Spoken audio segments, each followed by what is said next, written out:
And we are back. Hello, everyone out there in the podcast and streaming world. My name's Techie. And I'm Talon. Let's just let those sirens past. I know. They're coming for me, man. How rude. How rude. How rude indeed. How rude indeed. How you going, man? I'm better now, hopefully. So we were live. We were. And We are if you were a terribly. part of that, sorry, but we've deleted that. Something major technical issue happened. Well, I hope it doesn't happen again. Hope it doesn't happen again. It's just really annoying when this happens. But hey, we got it. We managed to fix it. We get everything set up. Again, please forgive us. We are literally. We've been off now for a couple of months now, and we're a bit rusty. So please bear with us. But first and foremost, I do want to get into it. We talked about it in the last live, but I wanted to just do a bit of a PSA. If you are in a flood-prone area, please stay safe. Don't drive in the floodwaters. It's important that you don't, because it's not worth it. Don't if it's flooded, forget it, as the ads say. Another thing as well, Techie, you see those photos from Lismore? Yeah, it did. Yeah. How crazy is that? Oh, it's insane. Absolutely It's insane. Have you ever seen anything like that before? I have to say maybe 2011 floods. Yeah. But, like, have you ever seen an entire town just disappear? Just go. Just go. Me personally, no, I haven't, but there's always Atlantis. It's always Atlantis. Lismore's the Atlantis of New South Wales, apparently. Of Australia. Yeah, Australia. Freaking hell. It very, very sad down there. Very, very terrible times for a lot of people. I have friends who have lost everything. They've lost all of their possessions. They've lost all of their furniture. They've lost everything. Cars, you name it, everything. Everything they own is gone. It's very, very sad.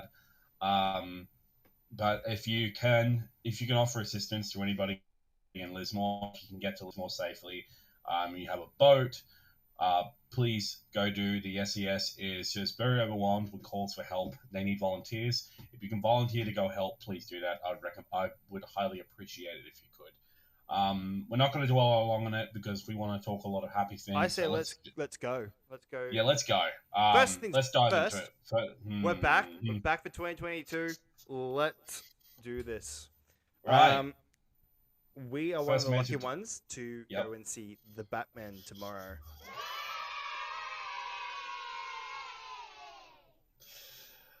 Oh my god, it is exactly how many hours now? Let me check. Let's just say in 24 hours we would have seen it. We'd probably be out by the.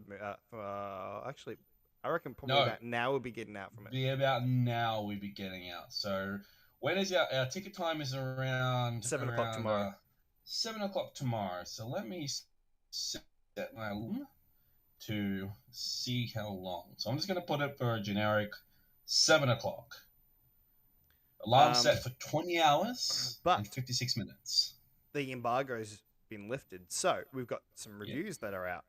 And I want to mention one in particular, and this is from Variety. Ah, yes. I thought you were going to talk about the 6 out of 10 one, but we'll get into that one. So this is from Variety by a guy called Peter Debrudge. Probably butchered his name. I'm sorry, but he says, "Where do you go after the Dark Knight? Ben Affleck blew it, which I highly disagree of. He did not blow it. He was fantastic. He was absolutely fantastic. And even Christopher Nolan, who brought unprecedented levels of realism and gravitas to that franchise-best Batman saga, couldn't improve on what he created in 2012 sequel. So, what is Cloverfield's director Matt Reeves' strategy? Answer is go darker than the Dark Knight, deadlier than No Time to Die, and longer than Dune, with a serious-minded Batman standalone of his own. Leaning into those elements doesn't automatically mean audiences will embrace Reeves' vision. This grounded, frequently brutal, and nearly 3-hour film noir registers among the best of the genre, even if, or more aptly, because what makes the film so great is its willingness to dismantle and interrogate the very concept of superheroes. Now, that's just the opening line, the opening That's paragraph for the mm, review. it astounds me because I love The Dark Knight, and The Dark Knight was I only very watched it the dark. other night. Yeah, I watched it a few weeks ago because I think it was I think I watched it around the time when Chris was talking about he was talking about Dark Knight stuff, you know, when he went to go see it. And I watched it again, and it's still even though the movie came out in 2008, Christ, that's a long time. It still fucking holds up. It's still a great movie. It's still one of those Oh yeah, films it that is. it should be on lists of movies to watch before you die Oh, I because it is strongly agree on that. yeah, because it, for me, Bale doesn't just steal the movie; Heath Ledger steals the whole thing. He He is does. incredible for his last full role where he was fully on set. I Actually, don't he count wasn't. He no. was in another movie. Yeah, but I say fully on set, meaning he finished it. Unlike the Imaginarium of Dr. Parnassus, where he didn't finish it. True. I'm talking about a movie that he actually started and finished. This was his greatest work for me. Yeah. Because him as the Joker, I remember when he was cast. And I remember the disapproval from everybody saying, he's Ledger, an Australian as the Joker? No. Well, And I guess now you could kind of look at it the same way now. People are Patterson. looking the same with Patterson, going, "Oh, really? Yeah, with Patterson, Twilight Boy, The vampire guy from Twilight? Really? Why? And Why?" so after Chris Stockman, another reviewer, he reviewed it. He said the best thing in his review. He said, "Now that I've seen the movie, and now that I've seen Rob Pattinson be Batman, y'all better shut the hell up about Twilight because that's done. That is over. Twilight is done. It died off years ago. Now he's motherfucking Batman. And I've seen him, and from what I've seen in the trailers, from what I've seen him in the suit is glorious. I don't give a shit what anyone says. It now is one of my favorite suits. It has grown on me ever since I first saw it. He is down pat, you know, that gritty, brooding Batman that I think that this generation really needs. I mean, we've all seen different versions of Batman. You have, I have, my dad has, everybody that we know who is a Batman fanatic loves this character so much. But we've always wanted to see him in a different light. And I think Matt Reeves understood that and going, okay, all right, so we've done him as a superhero. We've done him as an action hero. Let's see him do what he needs. You've done him as a team member. Let's see him do what he was supposed to do. Let's see him as a detective. Yep. And that's what Matt Reeves has brought to the table. And I think we're in for a treat because everyone's just saying noir, detective noir. It feels like a detective noir. And yeah, I'm all for it because I love detective noir. I mean, you give me oh, sorry. God damn it. My camera. I'm an idiot. New camera angles. Thing that gets me really happy is the fact is that it's got Seven vibes. Seven's actually a really great thriller that I've heard so much praise about, especially with Kevin Spacey, Brad Pitt, and Morgan Freeman in it. Absolute powerhouse. And also friggin' she's also in it as well. She played Pepper Potts in MCU. Gwyneth Paltrow. Yeah, Gwyneth Paltrow was in it. Yeah, so all I think we're in for a treat, Techie. I think we're in for a freaking treat tomorrow night. So can you believe it's tomorrow night? No, I can't. I can't believe that we're finally here. We've been waiting for what? Yeah. Since 2019? Yeah, we're 2019. Yeah. 2 years. 2 years. Or it felt like longer because Technically three. So 2019, 2020, 2021. Supposed to come out last year, but due to COVID and that, which I completely understand. But we're finally here. We're finally here. We've got exactly 20 hours left before we can go see this movie. Here's my question.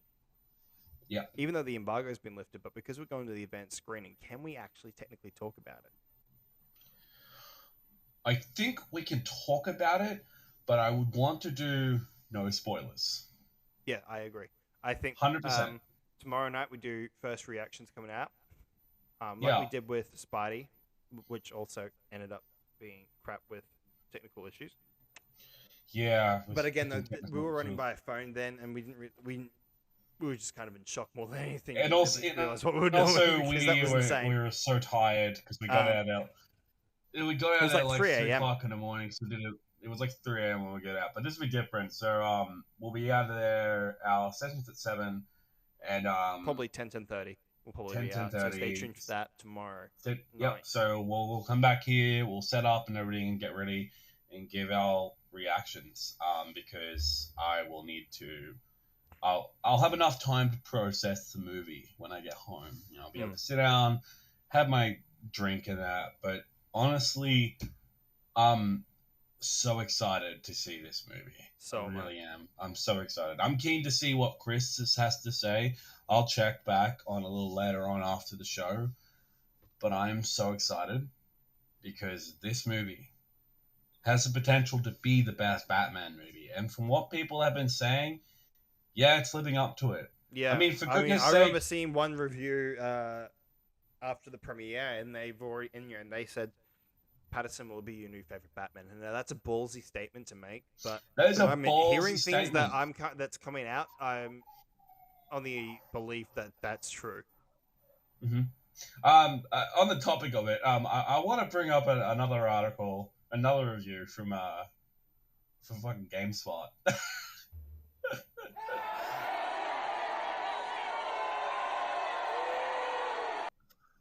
Oh man, GameSpot never ceases to amaze me. So they gave Batman a 6 out of 10, Which and I'm very surprised about, to be honest. I'm very surprised by it because, again, I don't trust a lot of critics. I'm not a big fan of IGN, and I'm particularly not a fan of GameSpot because I just don't trust their reviews. I'd rather go watch independent ones like Chris Stockman, Jeremy Johns. John there Campea, are other Christian Harlow. John Campea, yes, absolutely. The flick pick as well. The flick pick's amazing. He's Do really you know good with what's it. funny about this though? What's that? So they marked the Batman as a 6 rating out of 10. They gave Uncharted 7.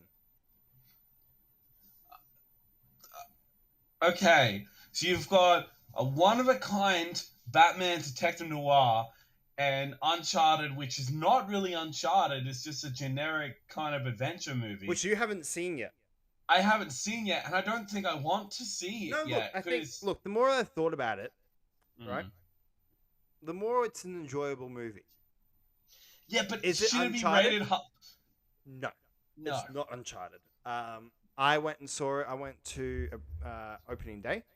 I went opening day to see it because it's Uncharted, and yes, I did cosplay as Nathan Drake. You did cosplay as Nathan? I know. I was talking to the cinema, and so it's not an Uncharted movie. No, it's not really an Uncharted movie. It's Uncharted characters for sure, and it's definitely setting up a sequel. And look, it's been out for a while now, and it's actually a topic, so we'll probably get into that now. Yeah, we will. But they do kind of set up Drake's fortune. Of course I do. Because again, if they're setting up Drake's fortune, then I'm fine with it. But is it really higher than the Batman? No, I don't believe. This is the thing. I'm sorry. Between these two, this is the thing I've noticed with GameSpot, is that they go against what everyone else is saying. Yeah, so no, because critics they don't. were not enjoying Uncharted, saying that it's just a cut and paste action adventure movie, which I can understand completely because it technically is.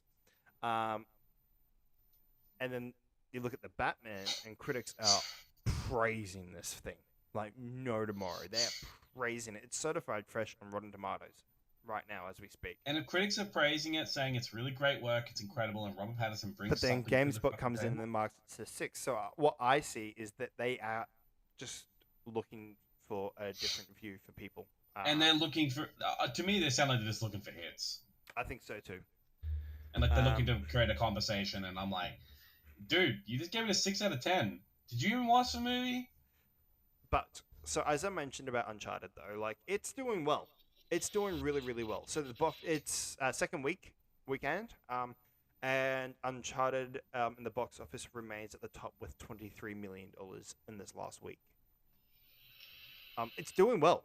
It is doing well, and I do take my hat off to that.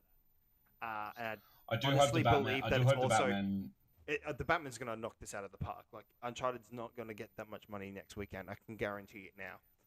But I know, guarantee it, because once it opens up to the general public, I think you got to take Tom Holland as a major play with why it's exceeding the expectations. Now, not only that though, I'm pretty sure. Hang on, where is it? Oh, did not know this though. Uncharted star Tom Holland gets a new action figure as Nathan Drake. Might get that. It's funny too. You can now play as Uncharted in fucking Fortnite. Did you hear about that? Yes, I did.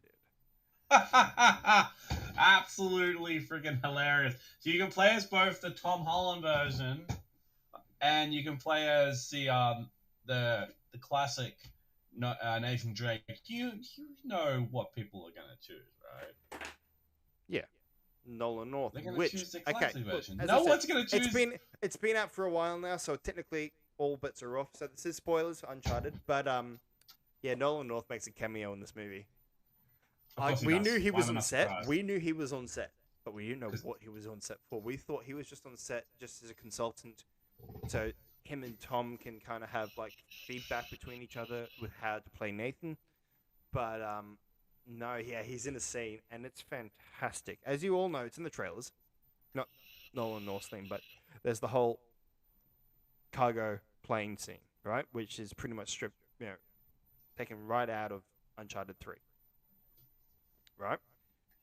Anyway, they crash down to the water, into the ocean. Nate's looking one way, Chloe's looking the other way.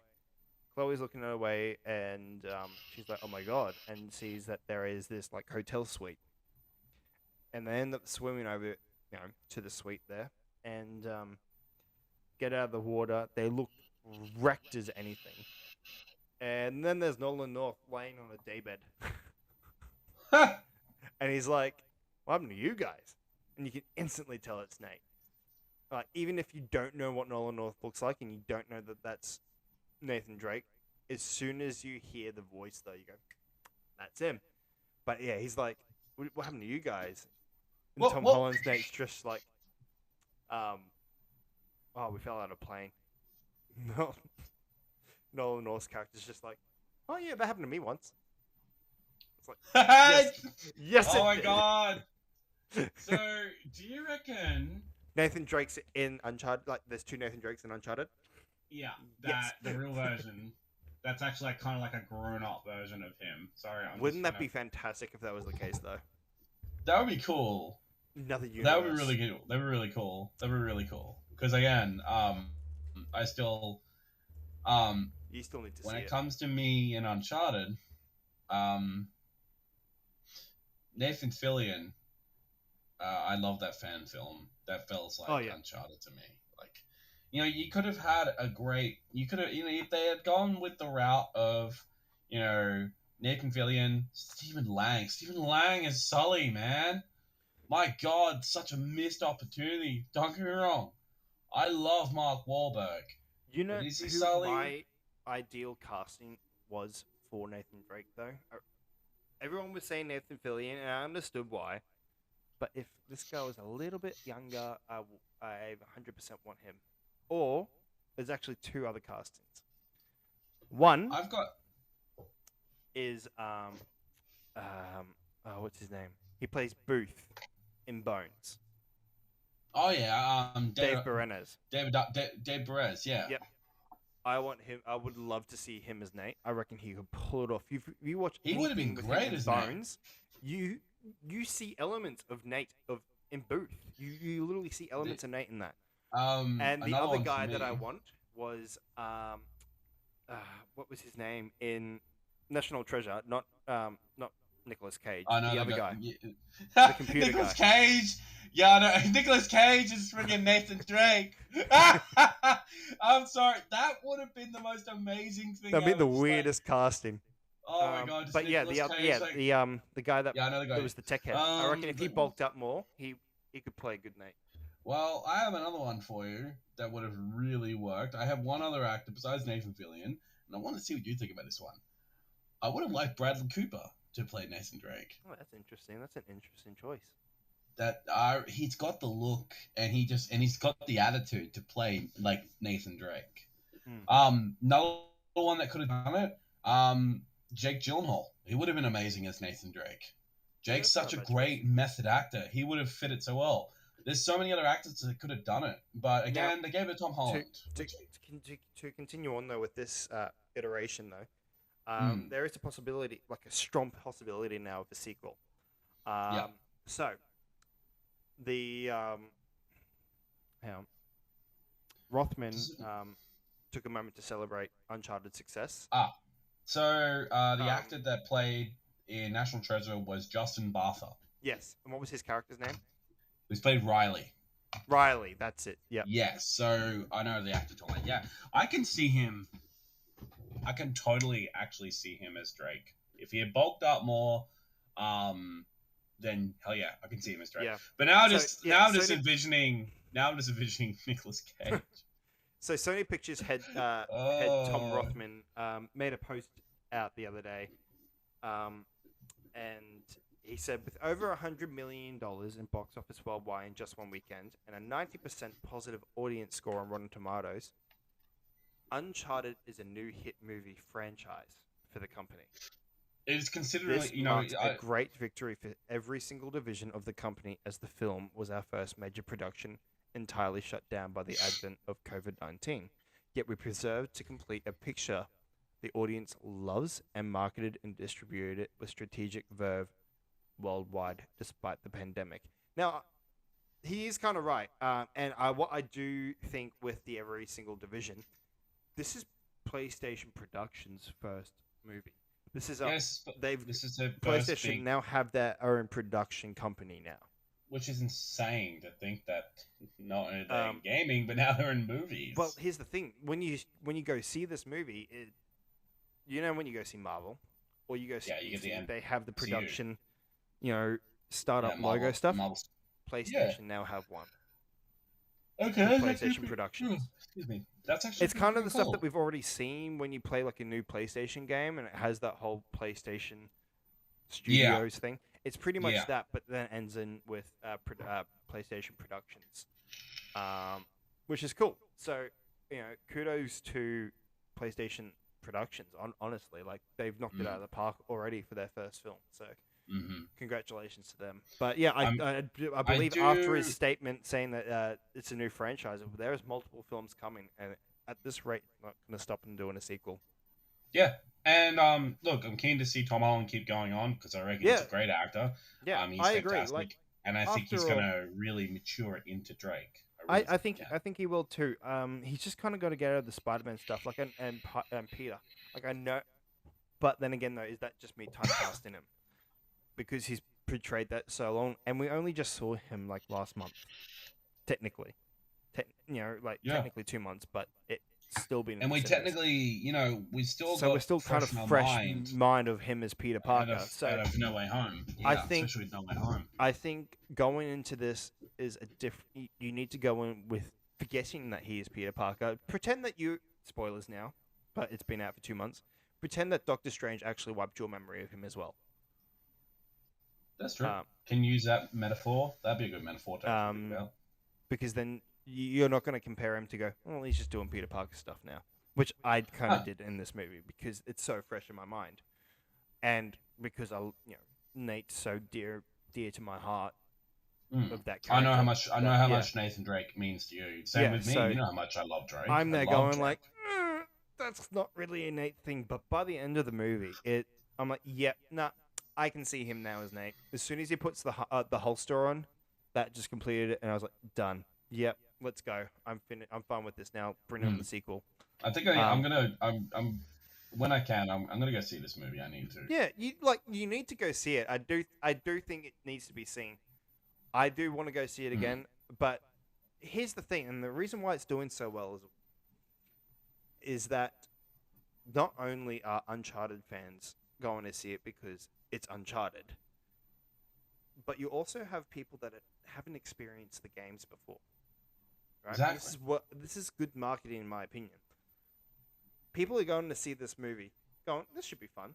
And there were a lot of people on open day that were in my cinema that didn't know what he did or what was happening or who the characters were. They just thought this was going to be a good movie. There's a part where Nate pickpockets a person, and this woman in the audience went, oh, he didn't do that, did he? You know what? Yeah, he's a fucking thief.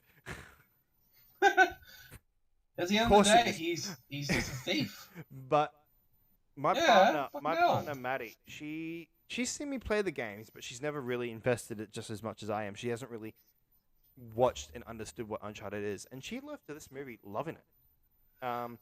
And that's good because it's bringing new people to the world of Uncharted, and it needs to And happen. considering that we just got brand new remastered stuff of both Which Uncharted is 4, phenomenal. I you've am been loving sending me it. I didn't, pictures, for a game that didn't come out that not that long ago. Um, still holds out. It looks beautiful in this remaster. I've sent you Because screenshots, and some of the mm, stuff is just unbelievable. the screenshots don't do it justice. You need to see it you need to see him. You need to see it in Yeah, person. but even the stuff that I did send you, though, like it's Yeah. breathtakingly beautiful. The amount Mm. of detail, like, even in Nate's, 5 o'clock shadow in that boat scene that I sent you, you're like, Yeah, holy that was shit. insane. Um, It actually looks like a real 5 o'clock shadow. yeah, yeah, it actually looked like a real person I was playing know, that straight character. up. Um, but It's yeah, I it's say, kind of crazy there being. Mm. sorry, go on. It's kind of crazy with this character. I mean, you go back to freaking Drake's Fortune and how the game started and how different he looked back then compared Yeah, to how even he in the looks now. remaster of the Nathan Yeah, Drake collection, you can still feel the yeah, difference. yeah. You can tell the difference. He gets older. You can Yeah. definitely tell, and the technology gets better, and it really just shows how great this character is and just how great the story is. A generic, treasure hunting action movie with Nathan Drake turned into such a globally recognized character. And Drake is an amazing character. I remember playing the first one, I loved it. And then I played the second one and I loved it more. The second one is still my favorite. I finished Drake's Fortune in a day and a half. I was locked in as soon as you start the game, and you're like, "Yep, yep, I'm in. Let's do this. Let's fucking find this treasure. Let's do it." Um, I actually got hooked and I couldn't in stop. I after couldn't I stop. did. And then I was like, "Okay, I need to go to bed. I need to go to bed." Ha! I went to bed, went to work, came back home, finished it. Mm. It's still worth it. Excuse me, goodness.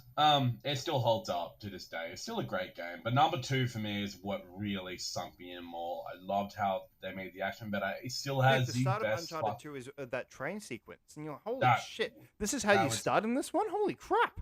and then you have to do it again. You have to do it later on in the game, which is crazy. I love that whole train sequence. That was fucking awesome. Mm. Train sequence was amazing. It was such a great organized fucking train sequence. It was pulse pounding. It was gritty, and it's just fucking holy crap! I got to fight to the top of this train. Yeah. Look, I I think loved it. looking back now, and I'm hearing because I got the novelization. It's an audio book at the moment, and it on my Kindle because Australia is delayed with shipping once again, and we're not getting Thanks, the COVID. novelization until I think like April here, like physical. We're not getting it until April or something like that, which is a joke. But Thanks, COVID. but luckily, Amazon got Kindle, so I got that version, and the audiobook also is Nolan North voicing Nathan Drake again. He's not even attempting to do Tom Holland, but he's attempting to do the other characters as well, which is kind of cool. And I've listened to a bit of it. I'm like, man, I wish you were just in this movie. But look, overall, if as an Uncharted film, I gave it a 5 out of 10. But as a regular film, I probably do give it like a 7. I do have to kind of agree with that. As a regular film, I do kind of have to agree with GameSpot that it is a 7 as a regular film, but as an Uncharted film, yeah, a 5 out of 10. They need to really work on the characters more, and make them feel like the characters that they're supposed to be. But honestly, go see it. I do highly recommend it, though. It is still a fun watch. It is a fun watch. All right, we're going to move over. We are going to move over to Star Trek 4 got announced recently. I know. Did you know about this? I did not know about this. Yeah. So Star Trek 4 has been announced again, with producer J.J. Abrams is coming back. So Abrams is coming back? Well, not to direct, but to produce, which is good. But this is where it gets a bit weird. So February saw this is coming from Collider by Jack King. Oh, no, Jack King. I got a little beef with Jack King, but I'm not going to say anything because it's old beef. February saw a swathe of new projects announced by Paramount, the studio intending to bolster the offering for of Paramount Plus. Actually, is it Jack King? Sorry, probably not Jack. Probably not the right Jack. Anyway. Bolstering the offering of Paramount Plus, their exclusive streaming platform. One of the titles announced was a third sequel in the rebooted Star Trek franchise, which I've enjoyed. I've really enjoyed these, and I'm not much of a Star Trek fan. Same as my dad. But I've actually really enjoyed these.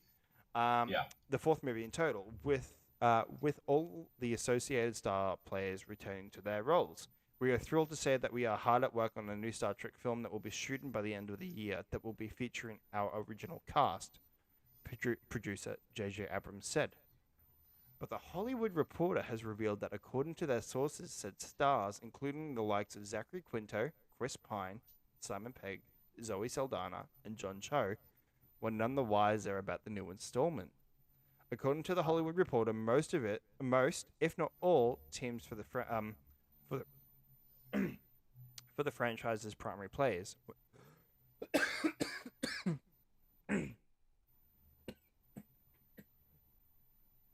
You good there, Techie? We'll be back.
All right, we're back. Sorry, it's been a while, so my throat dried up. Yeah, you okay? Mm-hmm. I'm better I now. need to get water. I need to get water myself. I was getting a bit dry. All right, so let's go back into it. So what I was saying was, but the Hollywood Reporter has revealed that, according to the sources, said stars including the likes of Zachary Quinto, Chris Pine, Simon Pegg, Zoe Saldana, and John Cho were none the wiser about the new installment. According to the Hollywood Reporter, most, if not all, teams of the franchise's primary players were not aware that an announcement for another film was coming, much less their clients would be touted as a part of the deal, and certainly not that their clients would be shooting a movie by year's end. Insiders say that Pine, who plays Captain Kirk, is the first to enter into early negotiations, as he is the linchpin to the project. This strikes as a strange move if this is the case, because presumably contracts had yet to be signed, and this relinquishes the studio of any bargaining power. Now the project has been announced with the returning ensemble. That's exactly what fans will expect, meaning that big hitters, not least the likes of Quinto and Pine, can demand top dollar figures to step back aboard the enterprise. The Hollywood Reporter notes that Paramount hopes to start filming the new movie in the fall in order to make the touted December 22nd, 2023 theatrical release date. However, the Hollywood Reporter reports the script is still being worked on. According to the sources, there is no green light or budget in place, suggesting there's a tight window to line everything up. Complicated further by the small matter of performance contracts. The Hollywood Reporter highlights further that the film's budget will now likely have to account for talent deals that may be supersized. What do you think, mate?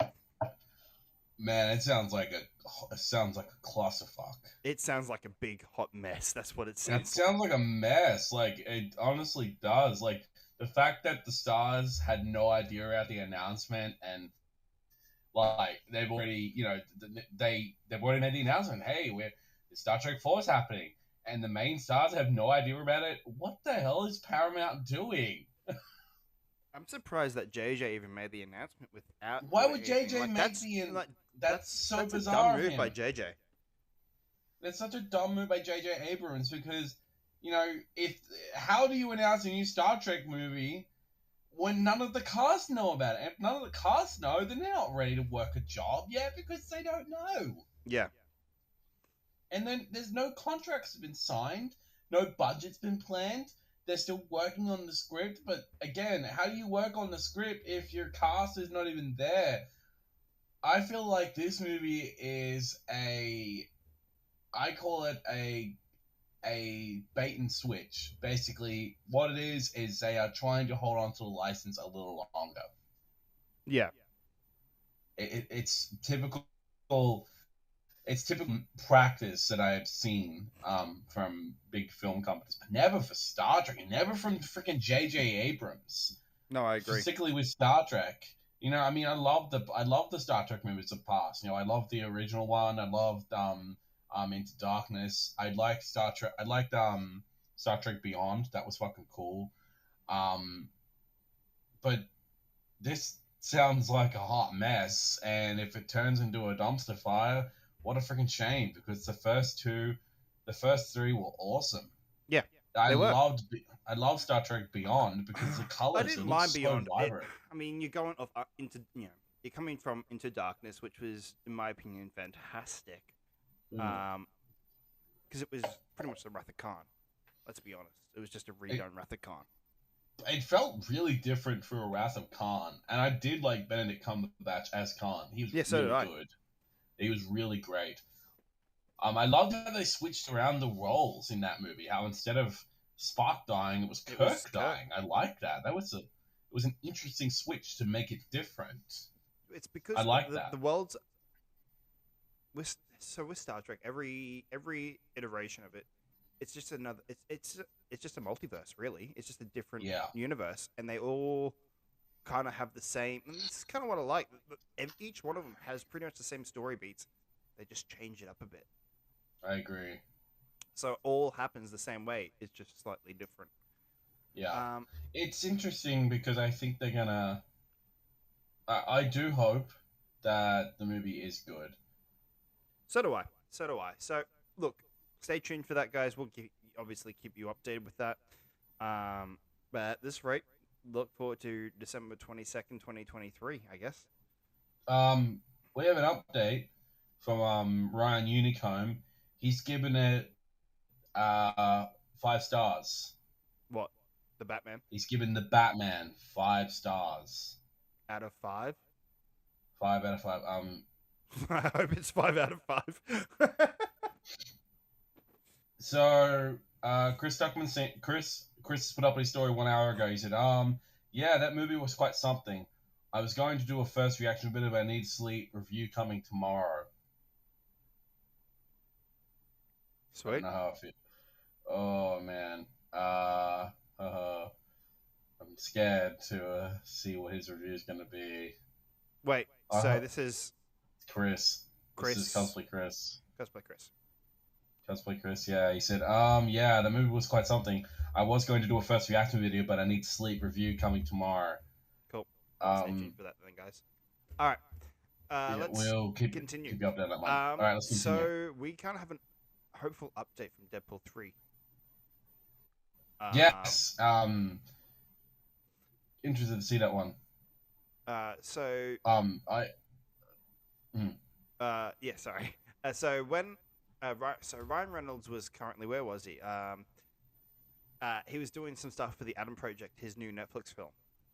Yes. And obviously it was asked, if they had talked about doing Deadpool 3 together. So him and so Ryan and Sean Levy, the director, and they talked about if they'll do it together. And pretty much it says Ryan said we pretty much talk about everything, but I'll say this about the particular subject is I'll have a batch of updates on that sooner rather than later. I hope so. I'll be able to get into stuff about Deadpool a little bit more clearly and definitively down the road. So it's not far. We're not far away from Deadpool 3. No, we're not far from Deadpool 3.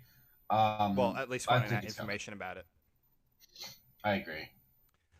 So that's a little update there. And we've got stuff for Disney Plus in Canada, which hopefully means coming to other Disney Plus locations very, very shortly. But it's big news for the Netflix Marvel shows, actually. So at least for the Canada viewers, it looks like shows like Daredevil, Jessica Jones, and The Punisher will soon be available on Disney Plus Star for Canadian users starting on March 16th, just 2 weeks after their removal from Netflix worldwide. There's been no indication when or if these shows will be available for standard Disney Plus subscribers in the United States. News comes after the announcement that these shows will be exiting Netflix and are set to be removed from the platform on March 1st. The transition of Marvel properties from Netflix to Disney Plus Star has been a long time coming. Netflix cancelled the Marvel projects across the board in 2019, shortly before the release of Disney Plus, which serves as a direct competitor to the legacy streaming service. Now, here's my question to you, Talon.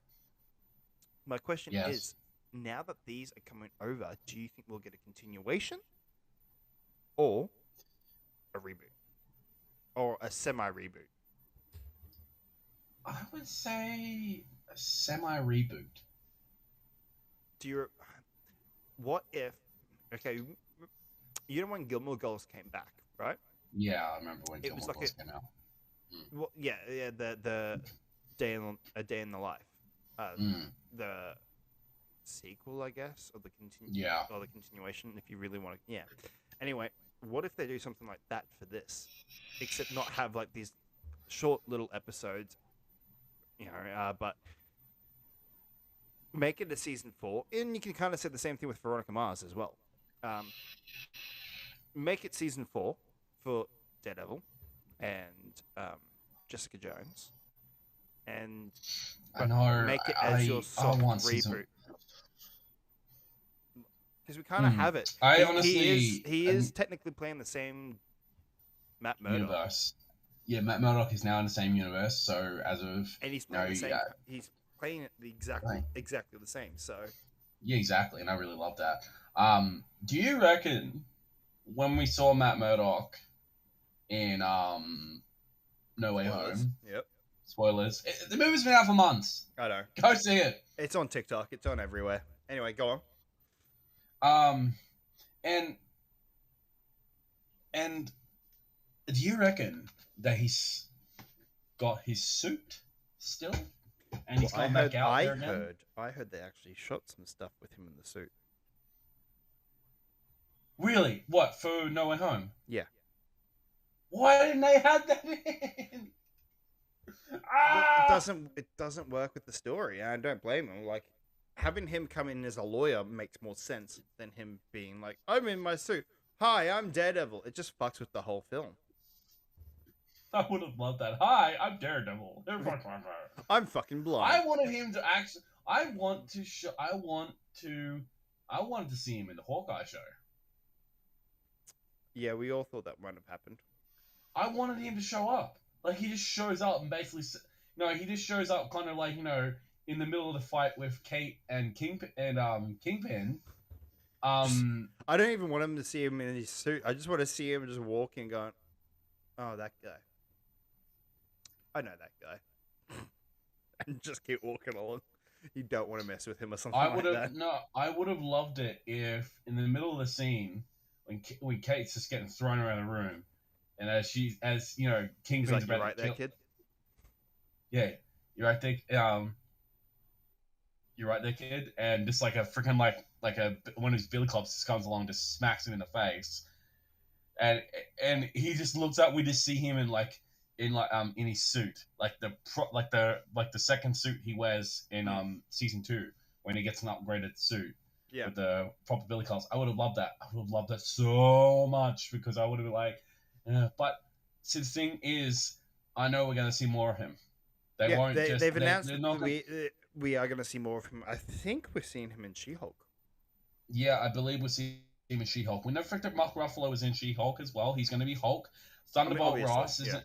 We're going to see friggin' the Abomination again. Tim Roth has said that he's going to be doing the Abomination again. I really want to see Thunderbolt Ross. I want to see that. I want to see Red Hulk. I really do. They can do it. They got Thunderbolt Ross. They can fucking do it. I know they can. Yeah, I know they can as well. I know they can do Thunderbolt Ross. But yeah, so stay tuned for that, guys. We'll keep your eyes peeled if it is coming to other Disney Plus services. I hope so. I hope they come here. I hope it comes here. All right. I hope they do. We have got one more topic, but this is only just movie stuff. So, have you heard any gaming stuff recently, or? Have I? Give me a second. There was one report the one today. thing that I forgot to add that I told you the other day, right? So give me a sec. Well, before we go to that, do you want to? Our last movie topic for now is you all might want to, if you're a big Batman fan, just like we are, and believe me, I am. Like, my whole car's decked out in Batman. You even seen my new startup video for my car. I did. It's so fucking cool. I'm currently rereading. What is it? I've had a mind blank on what I'm reading. I'm rereading a Batman comic anyway. Yep. I've had a mind blank on what it is. It's like this big ass shit. I can't believe I've had a complete mind blank. But anyway, if you are keen for the Batgirl, yes, you need to go onto Instagram right now. Go to Michael Keaton's Instagram. Michael Keaton's Instagram. We'll wait.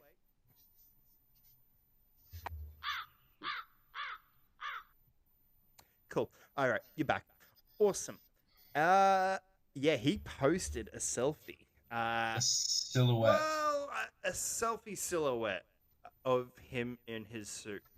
Oh. And it looks, even though it's a silhouette, it looks so The cool. fact that it looks so fucking intimidating. And like, the crazy thing is, he's 70, for God's sake. He's 70 years old and he can still rock it. Now, I believe this isn't the only time we're going to see him in this movie. No, we know we've seen him in The Flash. We know we've We know seen he's- him in Batgirl. Now, technically confirming that he's in Batgirl and his character's in Batgirl, Mhm. I strongly believe that the DCEU is changing majorly, and it's especially with the Flash. So we are saying goodbye to Ben Affleck. Affleck. We know that. We knew that. this. Mm. I'm afraid about Henry Cavill. I am afraid. I'm really afraid. But after hearing a report the other day, I kind of understand why he hasn't been in anything else other than the Snyder The Cut. Witcher. Well, other than the Snyder Cut of him, Other than the Snyder Cut, yeah, as Superman. as Superman. There's something that I've supposedly seen. I'm not sure how accurate it is, but there was a report that Netflix technically owned his face, and it was part of his contract with The Witcher, which kind of makes sense. Netflix is denying us Superman. Yeah, which kind of makes sense why he wasn't in, properly in, Shazam. Yeah, Why he wasn't in Peacemaker, which I still haven't seen yet. I still haven't watched Peacemaker. I've heard it's fantastic, but I know the Justice I League heard it's show up great. at the end of this movie. Yeah. At the end of the series. But John Cena believe said that John Cena is incredible as Peacemaker. I believe it's a goodbye to most of the stuff that we love. We know that we're keeping Gal. We know that we're keeping Jason. We know we're keeping Ezra. I was about to say Grant. Which I actually kind of hope we see in the movie, in the Flash movie, because we've seen them connect in the CW universe. We've seen them both connect together. But I honestly believe that Michael Keaton is the DCEU Batman.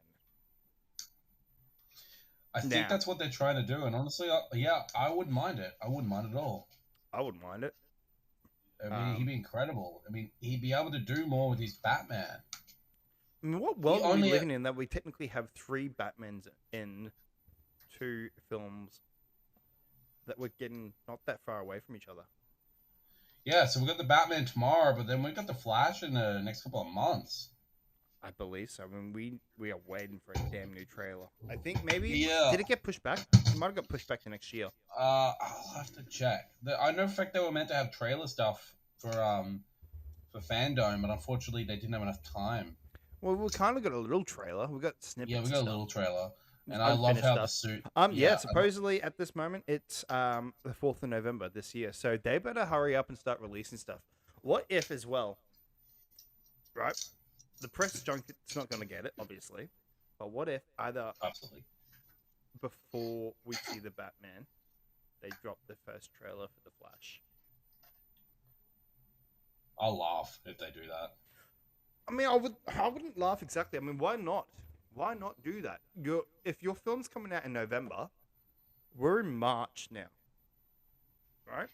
You haven't got that long to market this film. No, you haven't got that long at all. Big juggernaut of a film that you know is going to do well.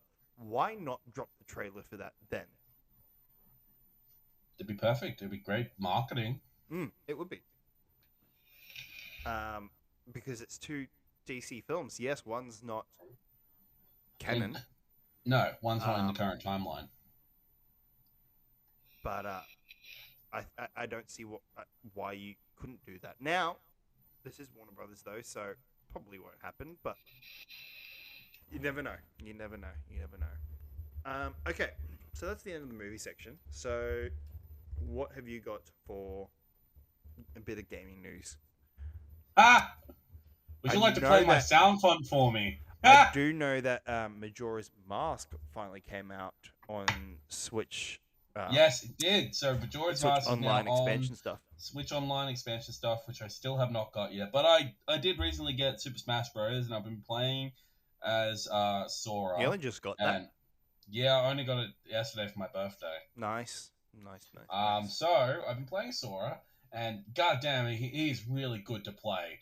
He's so he's fast. He's great with his agility. He can jump high. He can do all sorts of attack with his Keyblades. He's got a whole bunch of outfits and that. His stage is really cool. I really like it. I'm definitely going to play more later on. But yes, Majora's Mask is now finally on. It's finally on Nintendo Switch Online expansion pass for the 1064 games. You can finally play it. You can play it through. And so far, I've had no problems with it. I've seen nothing that's wrong Yeah, with it. I yeah. I hear it's mean, actually good, as far as I've heard too, that Nintendo's fixed up their emulation stuff which I'm with an very update. freaking happy for. They need to do that shit. And so they've brought the fog back into Ocarina of Time. They've brought that back, Yeah, of which is course. good. And also we forgot to mention, because we've been off air technically since Spider-Man, so 2 months now. 2 months. Actually, 3 months now, because today's the 1st of March. So, Yeah. So I've got it's been a three while. reports. So Banjo-Kazooie is also on there now too, which is that was great to go back and play. But it's also fantastic that we now have a Rare game, a Microsoft-owned company game now on the Switch. Yeah, we do. Meaning that, you know, the So potential... here's hoping Goku's Bad Fur Day comes in a later time. Can agree. So I've got a bunch of articles here. So first and foremost, I've got 3 reports here. One is actually, this one's recent. So is this one you Call want me of to play Duty. your sound font for? Yeah, it'll be for the 3rd story. So this one's actually Call of Duty.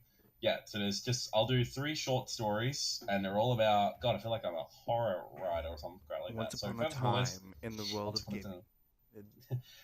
Once upon a time in the world of gaming, Call of Duty is reportedly skipping its annual entry in 2023, so there will be no Call of Duty game this year.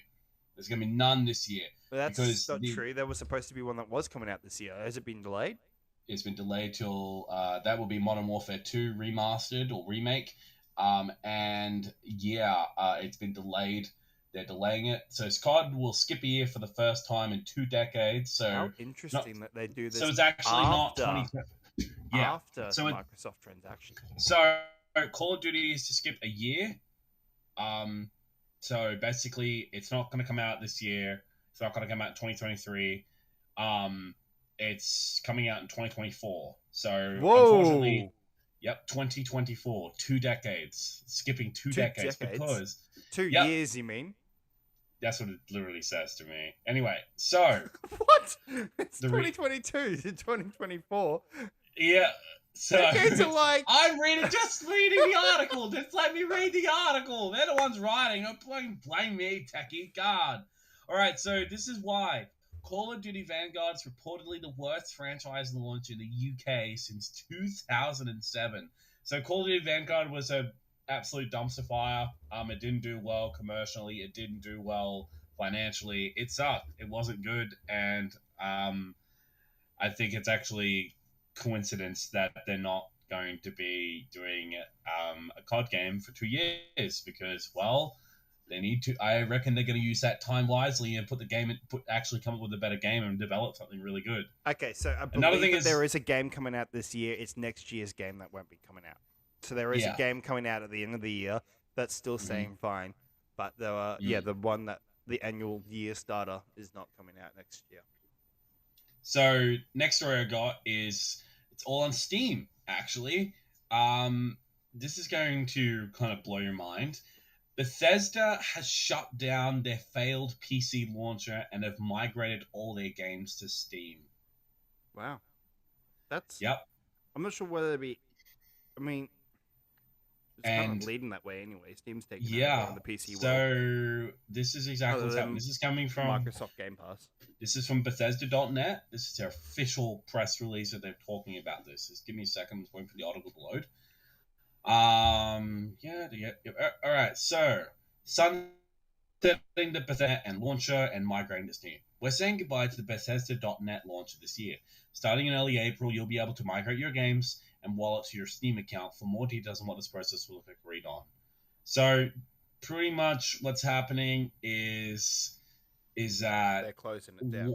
They're closing it down and migrating all the games to Steam because the Bethesda.net launcher was absolute dumpster fire. I think that's a smart thing too, and considering that it's a smart thing, they also are now owned by Microsoft. I'm surprised that they even put it onto Steam. I'm surprised that it's just not all going to go to Game Pass. Exactly what I thought, but I'm glad they're going on Steam because Steam's actually versatile and it's actually a much more better platform. All these big gaming companies are starting up their own stores and they're just not doing right. They're not doing we've well. Heard that PlayStation's in talks about releasing something in retaliation to Game Pass. Yeah, I've heard about that. I want freaking PlayStation Now because I really want that. That Yeah, would I be like amazing. that, but I've also heard that it's not that great over in the States as well. It doesn't do The great, reason why I which is want why their new PlayStation Game Now is Pass because I thing can that they're actually. also working on is going to be like Microsoft Game Pass and will run better. Mm, I hope it does. And my final article, Techie, I have a new sound that you might want to play for me.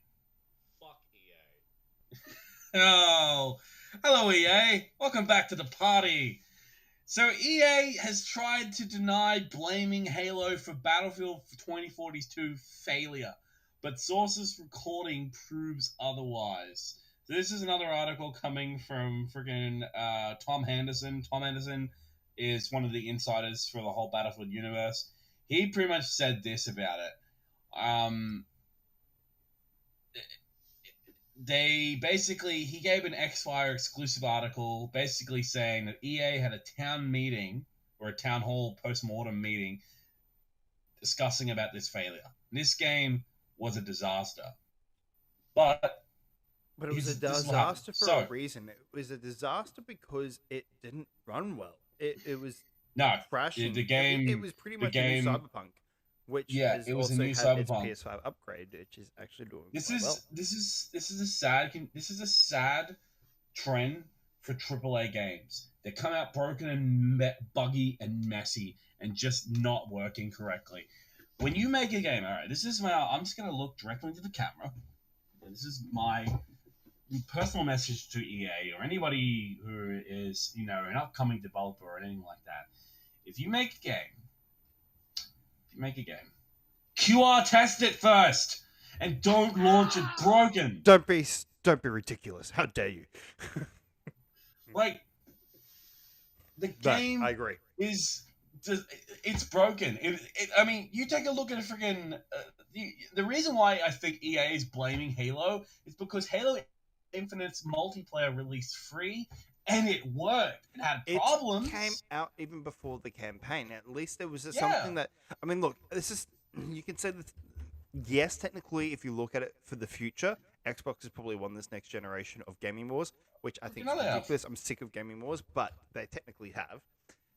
But you also want to look at the start of it too. And currently, even though PlayStation, people are still having troubles getting PS5s, and I understand it, but there's also a worldwide shortage of all the components that they need to make it. So it's also not their fault. It's just what's happened because of COVID. Everything's just fucked up. Everything. But on launch day, though, Xbox had nothing. They had a new console. You had Game Pass, yes. Yeah. But you didn't have any exclusives on day of launch. Yeah. And PlayStation comes out, and you had stuff on day one. You had Miles. You had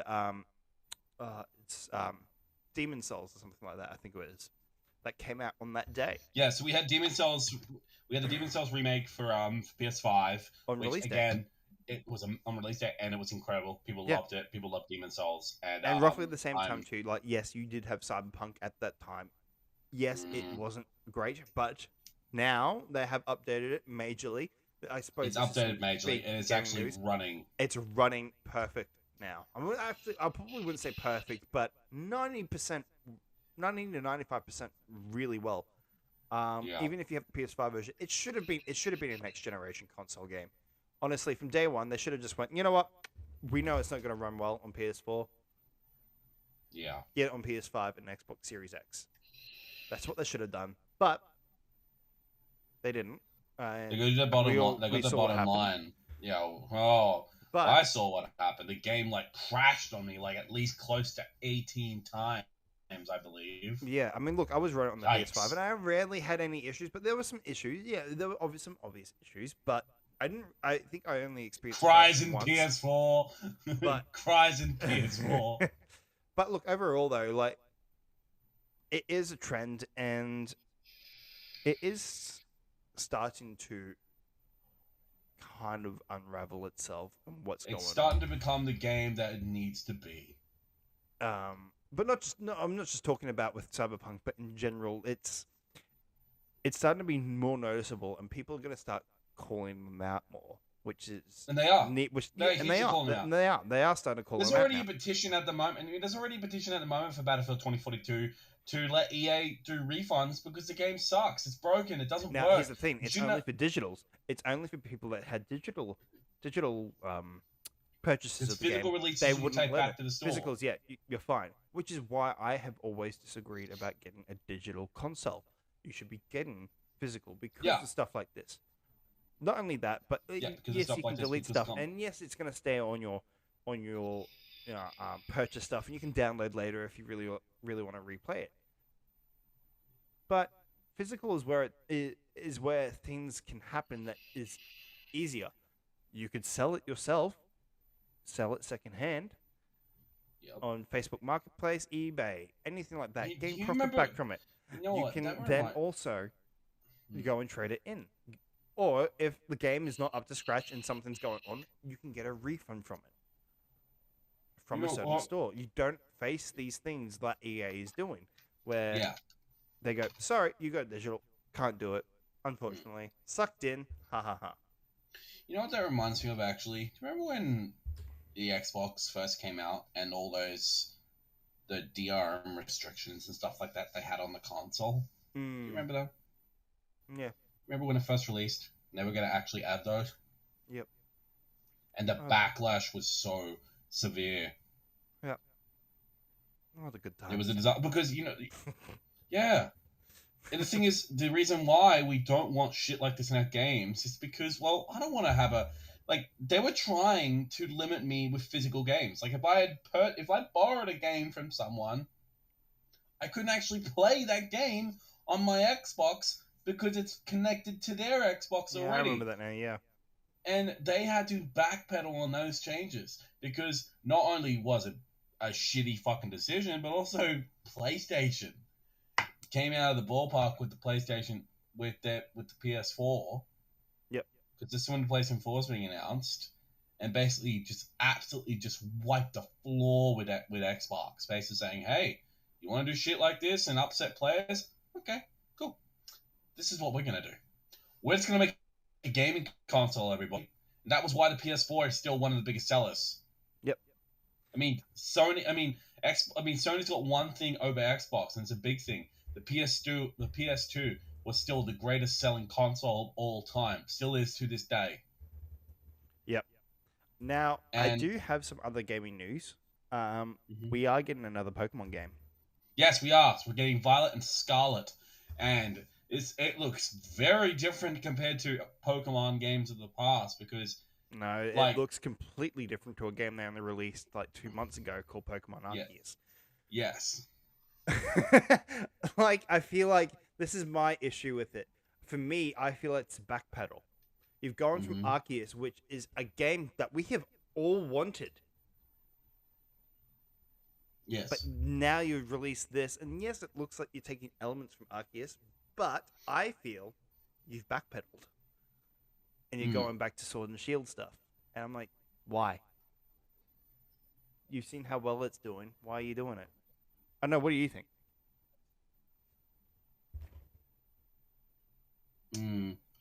I know just watching Beat 'em Up's YouTube video talking about Pokemon Scarlet and Violet and the shout out to Beat 'em Ups. Yeah, Beat 'em Ups is great. I love Beat 'em Ups. But yeah, what do you think? I honestly want to know what you think. Because have you played Pokemon Arceus yet?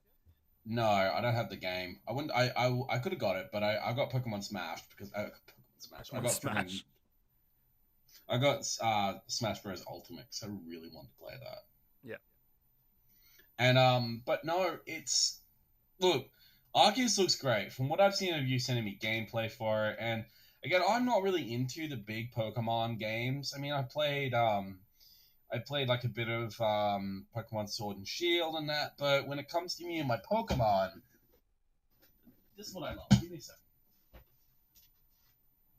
I really love this part of my Pokemon. Give me a second. This is what I love. I love my collections.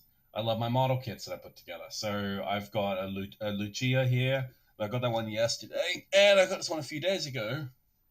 I got Mewtwo. Mewtwo is one of my favorites, and I love him. He is now one of the new models, and I hope to get Mew soon. I really love this statue. He can pose too, so you can change his posing in that. That's cool. But yeah, So he's look, I mean, for me, I feel that they have backpedaled on this. I mean, look, they probably didn't expect while they were making this game, because it is only a couple of months since the release, that Yeah. how massive Arceus was going to be. Yeah. I mean, they should have figured it out, and this is something we've been wanting for ages, and you're finally giving it to us. But I mean, yes, Arceus has got some issues, which is kind of out there. Is that sometimes it just feels a bit bland and repetitive, but it's still fun. Whereas the others, it's very repetitive, and it's been repetitive since the beginning. Yeah, great. And I do hope that, yes, it's a different look to Arceus, but it stays like that. I agree.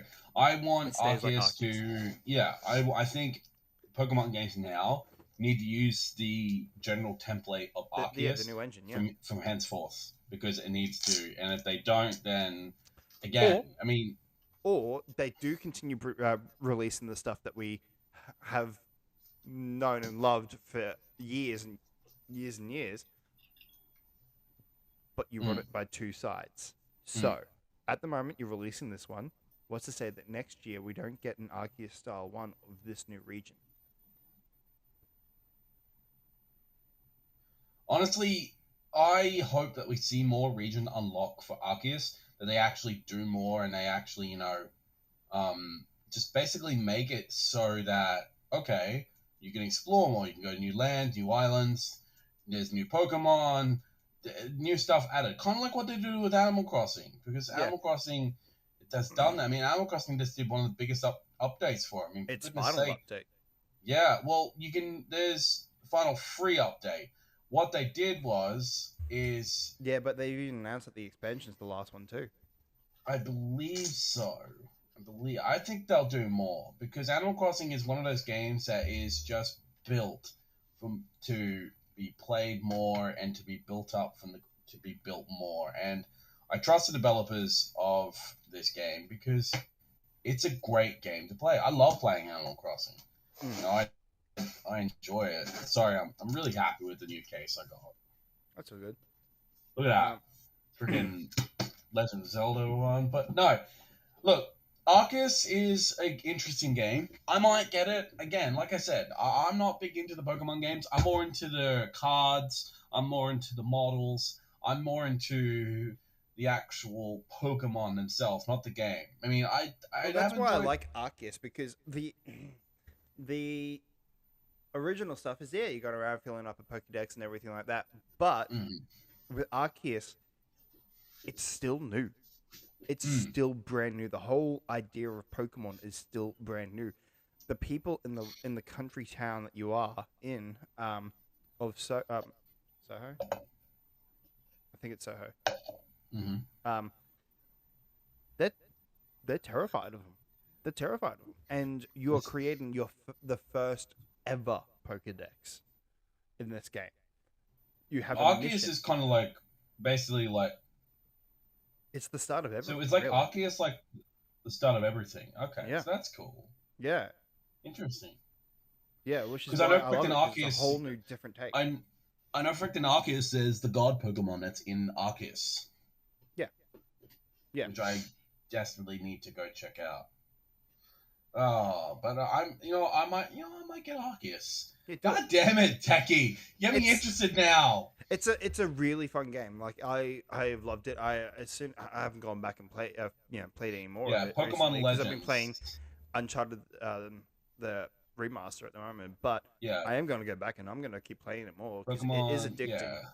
But so Pokemon Legends Arceus is an action role-playing game. It's part of the 8th generation of the Pokemon video game series and serves as a prequel to Pokemon Diamond and Pearl and the enhanced version Pokemon Platinum and their remakes Pokemon Brilliant Diamond and Shining Pearl. The game was first announced as a part of the Pokemon's 25th anniversary. You also get to choose which legendary you want of those two as well in this game. So I love how for the So basically, the game follows the protagonist sent back through time as they travel through the Hisui region based on the Isle of Hisui Hokoto region, yeah. during Hisui region based during early Japanese colonization, centered around exploration of the region, several open areas populated with Pokemon. The game's objective is to complete a roster of Legion's Pokemon known as Pokedex. Pokemon Legend Arceus received generally favorable reviews and was a commercial success, selling 6.5 million copies in its first week of release. So, I love this. But no, I really want to check this out. Yeah, you need to. I do highly recommend that you do. But yeah, all right. Well, that's our first show back for 2022. If you also didn't guess, we do have new tech. Yes, we do. So the god Pokemon is actually it's called Arceus. Yeah, it is. All right. It's, yeah, absolutely. Cool.